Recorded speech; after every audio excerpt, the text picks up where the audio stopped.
Hello, welcome back to Tech Type Podcast. My name is Simeon. Hey, it's Ben. And I'm Dale. So this is episode 12 for anyone, and so sorry we haven't put one out in a while, guys. It's been really hectic getting back into uni and finishing up holidays, but we'll be putting them back out weekly hopefully now. So yeah, we'll see you guys each week. But it's a hectic world. Oh, it is crazy. But yeah, got a bit of a big episode this week. Where I'm going to have a chat about the new Galaxy Note 20 from Samsung, and have a little chat about Congress and what's going on in the US with some of these tech companies appearing in front of Congress. So yeah, so Ben, tell us about the Galaxy Note. What's Samsung been doing? Yeah, so what day did they drop it? I think it was last week. Yeah, I believe so. Yeah, dropped the new Note 20 and the Note 20 Ultra. Prices starting at $1,000 and going all the way up to $1,300. That's US for all our American citizens. These are some premium prices. Yeah. Some very premium prices. Well, the Note has the glamour of being Samsung's top tier phone. They've got the highest specs, they've got the best technology, the latest and greatest, and with that comes this quite expensive price. Your displays range from 6.7 to 6.9 inches, and they've got the latest Snapdragon 865 Plus. 12 gigs of RAM in the Ultra, 8 gigs of RAM in the Note. All the good stuff. So this is about 6 months after the S20 comes out. So the S20 came about 6 months ago. And this is almost above their flagship. So if you think about their sort of competitor to the iPhone 11 is the or 11 Pro, sorry, is the S series each year. This is just in a whole category its own. It's sort of just the cutting edge of what Samsung can do at the moment, I guess. And that sort of shows with having a stylus in it and having a bigger display and having a bigger battery. Do you think that the $999 US for the Galaxy Note 20 and $1,300, like you were saying, for the Note 20 Ultra, do you think it is a reasonable price, or is it just like can't recommend it because it's just too expensive? What do you reckon on the price? Is it about fair? This is an ultra premium phone. This is something that's competing with like the iPhone 11 Pro. I think it's honestly a pretty fair price for the phone. You get free Samsung buds, so I'm not getting a free set of AirPods with my iPhone, at least yet. It's a bit cheap, so. Bit cheaper than the iPhone. At least in Australia, it is.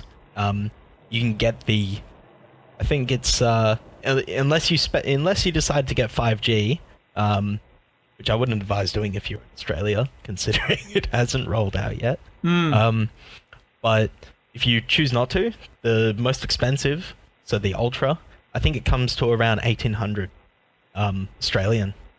Which, still a bit less. Still a bit 5G, less than the... Is 5G optional, is it? Yeah, at least in Australia it is. Right, okay. You can choose to spec into a 5G model, which... I don't know. I think that's probably a pretty good option. Depends on how long you want to have the phone considering how much for. Battery it uses. Yeah.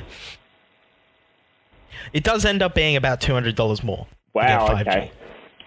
I guess the thing is, though, is like, 5G is rolling out now. It is, and maybe not so much in Australia as it is in the US and other places. But like you're saying, it depends how long you're going to keep your phone for. Because if you think you're going to keep your phone for many years, then absolutely, 5 years, sure, we're hoping 5G will be here by then. But if you're going to keep it for like a year and update to the next Note, it's almost not worth it. Especially if you're living in a big city as well. Yeah, yep. Because I'll obviously be the first to receive the 5G network. Yeah, of course. So just running down a little bit more. So battery for the Note 20 is 4,300, and for the Note 20 Ultra is 4,500. They're pretty standard. I mean, for this size display, that's pretty good. I think you'll get easily all-day battery, if not rolling over a little bit if you didn't want to charge it. But it also sort of comes down to the screen quality. So you can move the screen quality around a little bit between 1080p and up to 120 hertz. Or if you want the higher resolution at 1440, it's limited down to 60 hertz. So I'd probably go for the 120. I like a little buttery smooth quality, but then it drops the amount of resolution that you can have. So bit there. You were mentioning RAM before. 8, 12 gigs of RAM. Do you reckon that's enough for a phone these days? I mean, you're kind of approaching laptop. Approaching more like amounts of almost RAM. overtaking some laptop. We're nearly there. Why is that? Why do they need so much RAM? It's kind of the Samsung's thing, just to cram in as much RAM as they can. Look, obviously their software isn't as optimized as Apple. Their processors, their operating system takes a lot more RAM. So in return, they give users more RAM. Yeah. Mm-hmm. So They trade off to me. So they're USB-C, as Samsung has been for a little while. And is there a headphone jack on this one? No. What's a headphone jack? Yeah, no headphone jack. So the last Note had one though. Was their last Note the last one with a headphone jack? I can't recall. It might have been. It Might have been the last one, but anyway, no headphone jack on this one. So, if you're looking for a headphone life, Samsung is also not your go-to. But I guess for most people, cameras and colors are the big ones. So they have a series of new colors. They have Mosaic Brown, I think they call it, is their main sort of pushing color. So they're nice sort of bronze color. Yeah, mosaic. Sorry, mosaic bronze. Not brown, but okay. Yeah, so it's black or space grey, black and silver or white is what used to be the big pushes for each, and then they had other companies, other colors and other companies. But yeah, they sort of pushing away from that a little bit with this series, and they're going for some different. They have still white and black and this brown, but they're seriously trying to push this brown, bronzy color really heavily, and it's gorgeous with a new matte finish, which is nice. But the other one is cameras, which is. Do we have a specs for those, yes, Ben? What are they coming in at? Talking just the Note 20, we've got a 12 megapixel ultra wide. We've got a 12 megapixel wide angle. And a 64 megapixel telephoto. And with the Ultra, they bump it up to, let me have a look. They bump it up to 108 megapixels on the wide angle. Yeah. Yeah, Both right, 10 okay. megapixel That's selfie cameras. Yep, on the front. And just single ones, aren't they? They don't have dual on the front anymore. The keyhole. Yeah, so no notch is the other thing. If you didn't like the notch, it's slowly going away. But if you're not keen on the hole punch, then that's here to stay for another year at least. But and they've dialed back the zoom a little bit. So on the S20. They have 100 times zoom up to, and that's a 10 times optical zoom. Whereas on this, they've just dialed it back a little bit to 5 times, and therefore 50 times AI zoom, digital zoom. So why do you think they've done that? I mean, this is meant to be their cutting edge. Why is it not the other way around? Why isn't it 100 times on this and 50 times on the other? I think cutting edge could mean quality, not insanity. 100 times sounds very fun, but it's good marketing. I don't know good marketing, sure, but if I'm thinking about a camera I want to use every day, it's not. Do you need it? Do you need 100 times? I don't think I've ever needed 100 times zoom. I feel like they maybe just slightly overdid it on the S. On the S20, and so they're just dialing it back a little bit to make it actually like a usable, good camera you can use every day, I guess. And of course, there's still, the classic Samsung slightly oversaturating everything, slightly popping the colors to make everything beautiful, which is, if you like that, great. Maybe not quite as true to life as, say, the Pixel or some of the iPhone photos, but hey. They come out beautiful, and I'm sure you're not going to have any problem with quality in these cameras. But and the pen. Are you guys a fan of the S Pen for the Note, or don't care for it? As someone who, we both own Notes, haven't we, Ben?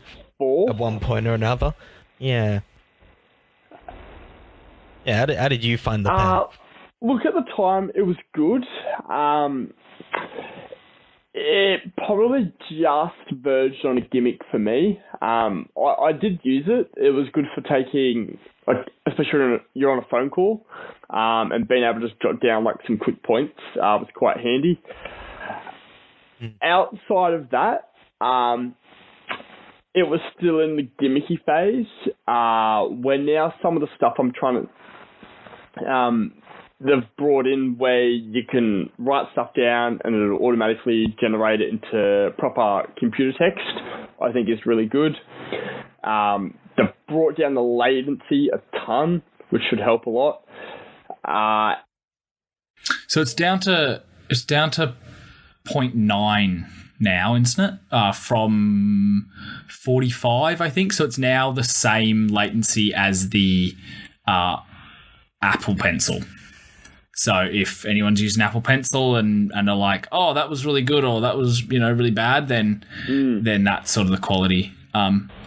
Especially now that they've started to integrate a lot more with Windows 10, I think that'll be a big selling point for people potentially using that almost as an artist, stylus type screen for your Windows computer.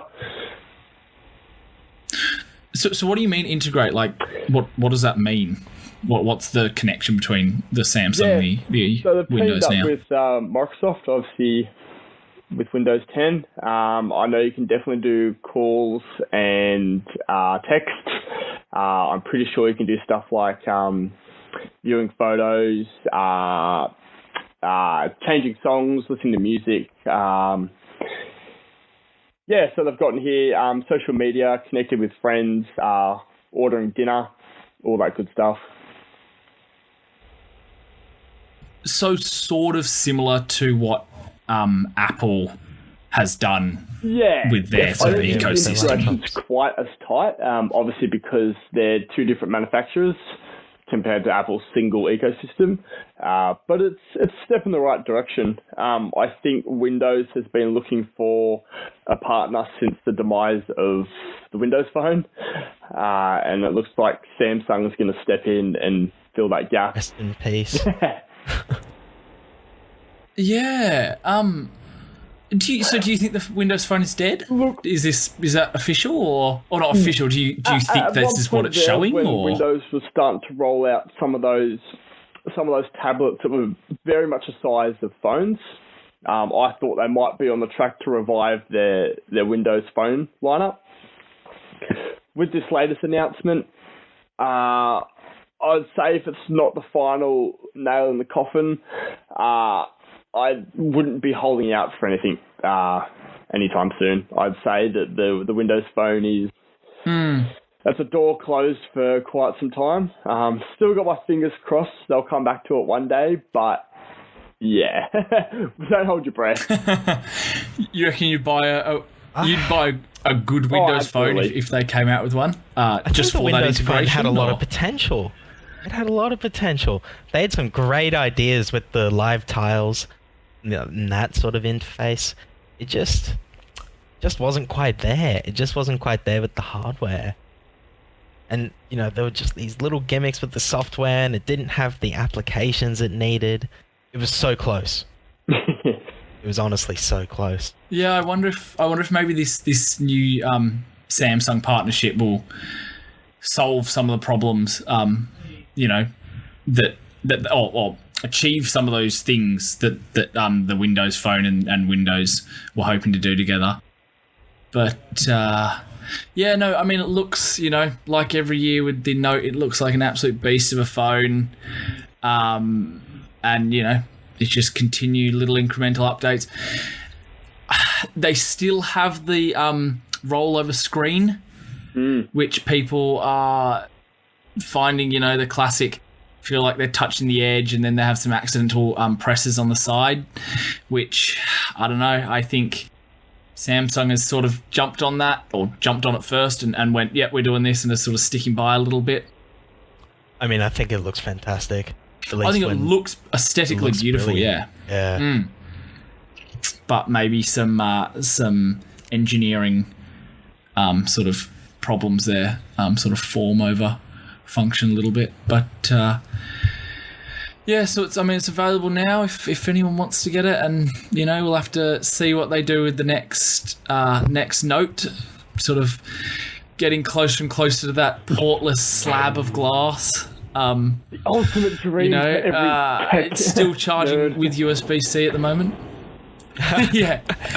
Well, I guess that is the end game for these what style of phones we have now. But what did you guys think of the Z Flip, the new Z Flip? Oh, I haven't had much of a look at it actually. Yeah, so they rolled it out at the same time as the Note, and I'll tell you what, I think it looks fantastic as well. Everything's so much cleaner. They've redid the glass, so it's actually a thin sheet of glass now instead of plastic. So no more peeling off your screen. No more peeling off the screen. Yeah, they have. I think their wording is glass elements in the screen there. Yeah, I think it looks brilliant now. The only sort of thing with that phone is that it uses so much hardware, and it's kind of thick. It has like 6 cameras and 2 different screens. Yeah. I guess it's still like that classic second generation. It's improved since the first one, but maybe still not quite enough to warrant buying one yet. But yeah. I think the Flip's here to stay, or the Fold is here to stay anyway. There are a couple of companies doing it now, and Samsung's leading it as they often do with technology, with phone technology. But I wouldn't be surprised if Apple has one in the works, foldable, and is looking to bring it out sometime soon, or at least thinking about possibly integrating it into their lineup at some point. But yeah. I think the flippable phones are very exciting. Sort of it's sort of like back when there was, just Blackberries around and the Nokia flip phones. And all the upgrades were like, oh well, you want a bigger screen, you want a better keyboard, here you go. We'll give you that. And then Apple came out with that first iPhone, and it changed things up. Yeah. I think we're very close to Samsung putting out something that'll change everything. Yeah, is the next sort of big redesign. Yeah, because we've had that, slab of glass, metal edge for a while now, and we did progressively get smaller and smaller bezels, and then it went to a notch, and then it went to a hole punch. But I don't know, looking at this Note, the Note 20, it's beginning to look a bit dated.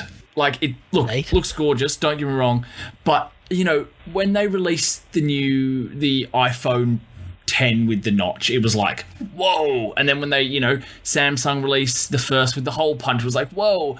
But now it's like, every Oppo, every Huawei, every company has this sort of slab of glass, sort of cutting edge design. And so I feel like the cutting edge design is no longer cutting edge. We've had it. Yeah, we've had it for a few years now. And I think even though the Flip is bigger bezels and all that to accommodate these hinges and stuff, it's like that's just completely different. I mean, geez, the bigger villain in this is Apple.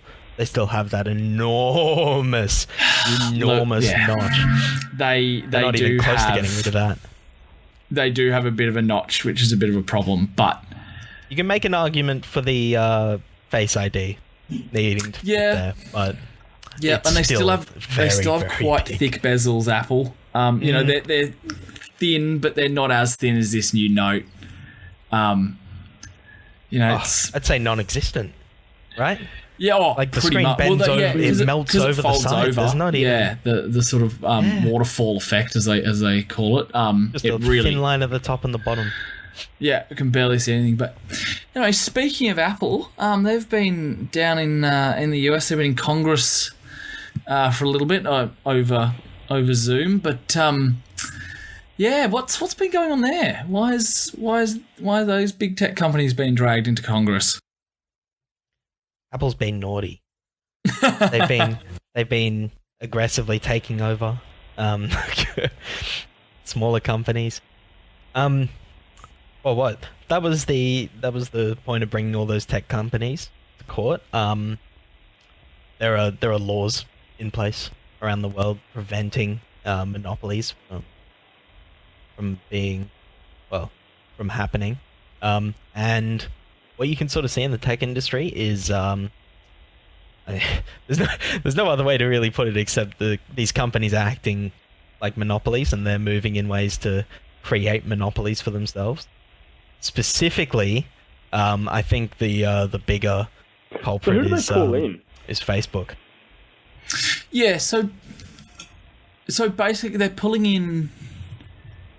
basically pulling in Amazon, Google, Facebook, and Apple. So these are, and they brought in the CEOs and some, I'm sure there's a whole group of lawyers standing right behind them, talking into their ear and how do we put this, advising on what to say to these CEOs. But basically, Tim Cook from Apple, Jeff Bezos from Amazon, I can't remember the Google CEO, and Mark Zuckerberg from Facebook have been talking about. They're arguing that they're not a monopoly, and basically for Apple and Amazon, it's the idea, and Google, it's the idea that they own both the platform and they own the App Store for Google and Apple. So basically, it's this idea that if Apple comes out with a new feature, they delete all these apps off the App Store, and that gives them an unfair advantage, and they shouldn't be allowed to do that. And for Amazon, it's a similar thing, that if they decide that they want to start selling diapers, they put diapers up on Amazon store, and then they can muscle out these other diaper sellers and vendors for no apparent reason. I understand the monopoly side of it, that they don't want monopolies, and it should be a sort of fair, sort of fair for these smaller companies to sort of have a go. But that's the entire point in owning the App Store and owning the platform, is that you can promote your own products over someone else's, I feel. And so, sorry, I'll let you finish. No, and I think it's a little bit like, okay, then, if you don't want them to do that, then why would they want to own the App Store? I mean, so does the government have to provide somewhere for these companies to sell, for example, with Amazon, or like, do they have to provide an App Store for Apple to use? Well, I guess in my opinion at least, or at least how I see it, is that it's not so much bad that the companies can own the stores, or that they have access to like what the ability to choose what goes on the App Store and what doesn't. Not necessarily that. It's more that they can, they can be manipulated into picking one product over another to push. It doesn't function as the marketplace that they market themselves as. It's not a fair place to sell in that sense. But I guess the other part of the trials, at least, that I thought was very interesting was looking at Facebook and Google in regards to the fact that they're buying up all their competition. Best way to have a monopoly is to be the only company. Yeah. And what we've seen Google doing is any little startup company that looks like they're going to be moving into one of their product spaces. One of the most recent ones being a smart glass technology company, smart glass tech company. Small startup company. I think they were alive for just over 2 weeks before they were bought out and killed by Google. Google bought them out for $10 million, and then it was basically over from there. They've stopped existing. They've stopped production of the glasses that they were going to make. It's over. And so from Google's perspective, they don't have to say yes to 10 million. Why can't they just go off by themselves? So yeah, sure. They don't have to. They don't Playing have a little bit of devil's advocate here, but yeah, Google operates in a way where they can basically threaten to force a buyout, right? Startup company wasn't yet public. So yeah, it was up to the owners to take that money, but in the future, if they ever went publicly traded, Google would most likely threaten to take over. You get, they threaten takeovers, threaten to buy out, or give them an offer they can't refuse, like in this case. But it essentially just ends up with the startup company not existing. The technology never gets created, and there's no competition for Google Glass, which not only does most traffic go through Google through Chrome. So if you look at that from a business standpoint, if you don't accept Google's offer, they can just go, okay, then well, your website's not going to get any traction, your YouTube channel's not going to get any traction at all. So trying to advertise your product, which is mostly done through Google or Facebook, is going to be next to impossible.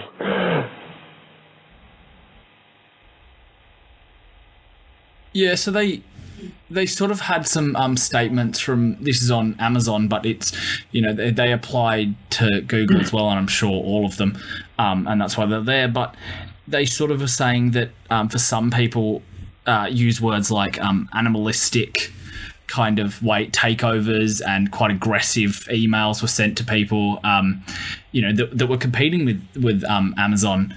And like you said, it just sort of makes it so that there's only a handful of these big players in these sort of spaces, or in some cases, just them. Comes into it. They were quite aggressive in their takeover with Snapchat and Instagram. They used to quite. How they took over Instagram. What was it? A buyout of. Well, what was it? It was over. Let's have a look. It was billions, hundreds of billions. Yeah. I don't want to quote an incorrect figure here, but it was a lot of money. And Instagram were valued at over $100 billion at the time. So you could call it a good investment. But yeah, so it was in 2012 for $1 billion. and they bought out Yeah. WhatsApp in 2014 for 19 billion.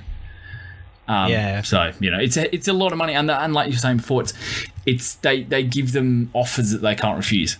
Because it's either offers. overvaluing, or it's just like, here's this amount of cash, and everyone goes, well, not everyone, but some of these companies like Amazon and WhatsApp, they just go, oh yeah, I have to take that kind of thing. And how you see specifically companies like Facebook, well, in this case Facebook, how they work in these takeovers is they go, oh, you don't want to sell?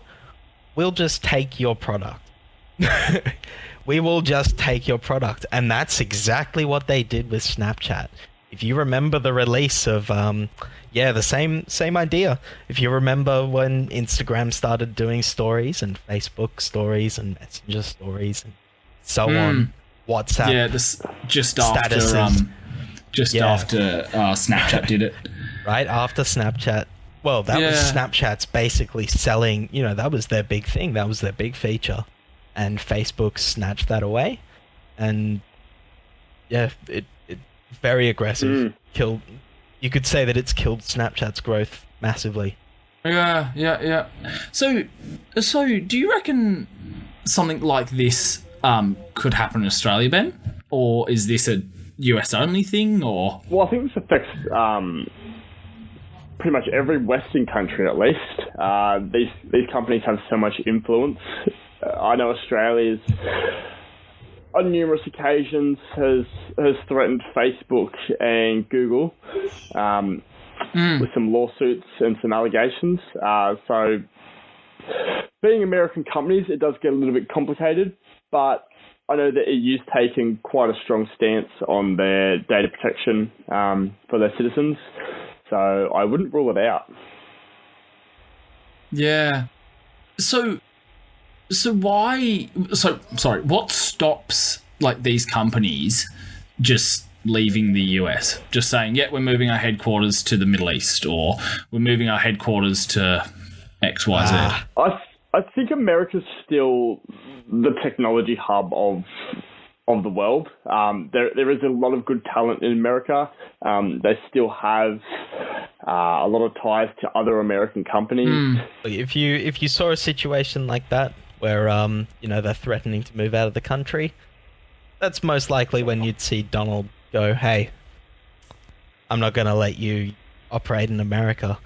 Similar to how that he just signed off on killing TikTok and WeChat in America. That's interesting as well. Do you think that'll last, or do you think you'll go back on it? Yeah, no, I think it'll last. If you've already seen, if you've been on Instagram, you'd notice that they have, they've introduced their sort of TikTok, version. Alternative reels. You can edit together clips and put music over it. Very fun. A lot of people are sort of just reposting their current TikToks onto Instagram Reels. I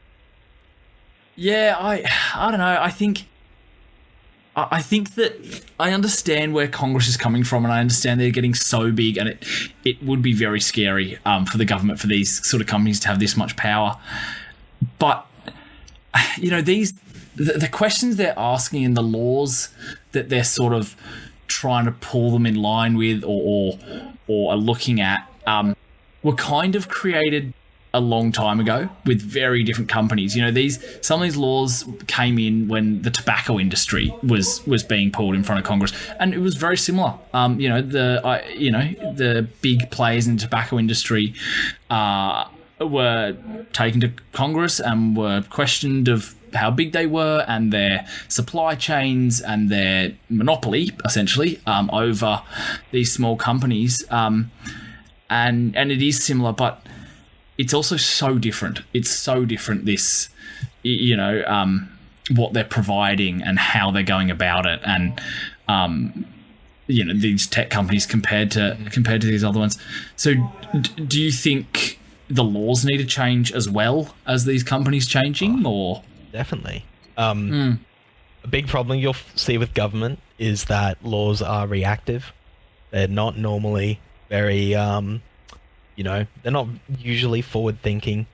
I think the only sort of example you can think of forward-thinking like legislation is like carbon legislation, which, you know, funny saying that in Australia because we don't really have any, but you know, it's the law is generally reactive. Once something pushes the boundaries, it'll then become a thing that they focus on and come up with laws to fix. Well, I guess you don't want to stifle innovation, because if you have all these laws come in as it's innovating, you kind of might stample on the parade, so to say. Yeah, of course. It's a bit of a risk the government takes, I guess, for the sake of innovation. Yeah, I guess the government's sort of saying that if they don't bring these laws in, that they will stifle innovation because these companies will become so large that there won't be any competition, and therefore, why do they keep innovating? Yeah.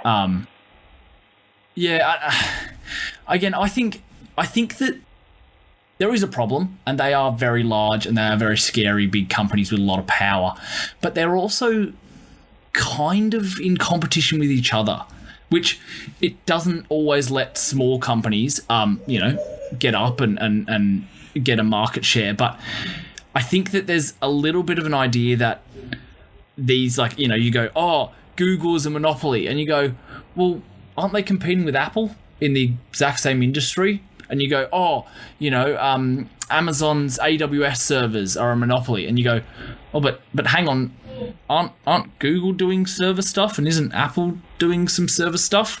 And so I think there's a little bit of a misunderstanding, or a little bit of a misrepresentation of these companies being the only ones in this area, but then there's also 4 companies all in this area.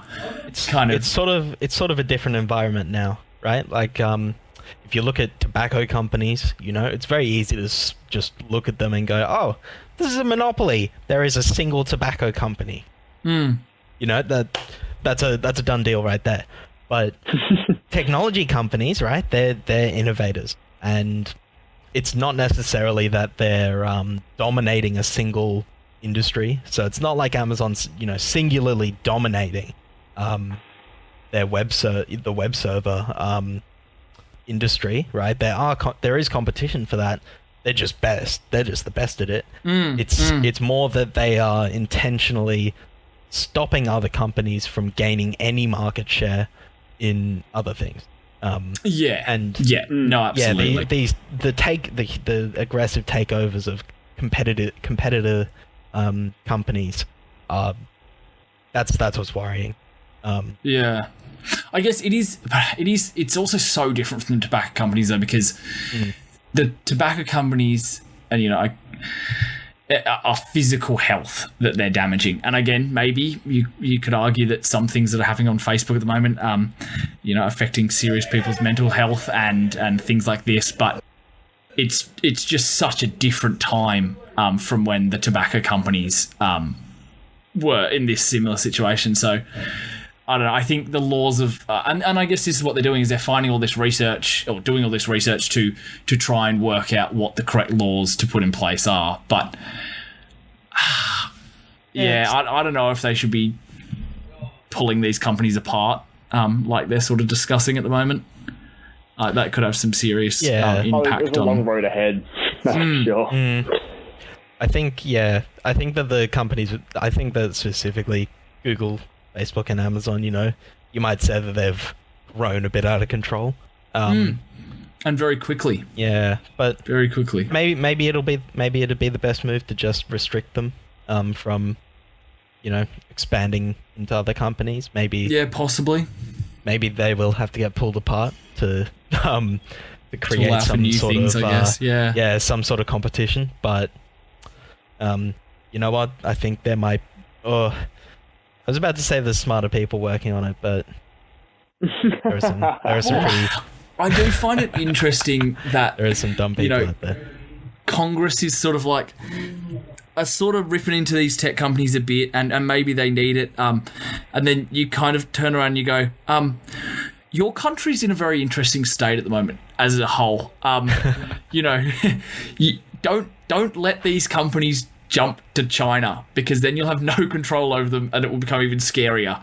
I feel like Congress have to be quite careful how they sort of interact with these companies and how much pressure they put on them, how quickly. Because, as soon as these companies realize that they're going to be losing X amount of billions staying in the US, and China goes, hey, or, the Middle East goes, hey, we'll give you tax cuts here and we won't control you at all, and this, that, it just could become even scarier very quickly. But hard to compete with a country. Yeah. Very hard. Well, what? I think we should wrap up here, right? Yeah. No, it's been good to talk to you boys. Yeah, good to be back. Yeah, and like I was saying, trying to get back into weekly episodes. So, we'll talk to you boys next week at a next bit of news, and we'll have to keep a bit of an eye on what the US is doing and these tech companies, if they're going to have to change some laws around that, and see where that all goes. So maybe we're doing a follow-up episode in a few weeks, and the results of Congress's sort of hearing and everything. Legislation. Let's be realistic. We'll be following it up in a year and a half. Yeah, true. Well, all right. Well, we'll book in an episode in a year and a half then for Congress's answers. All right, boys. Excellent. Well, talk to you guys next week. That's next week. See you guys on the next show. See you guys.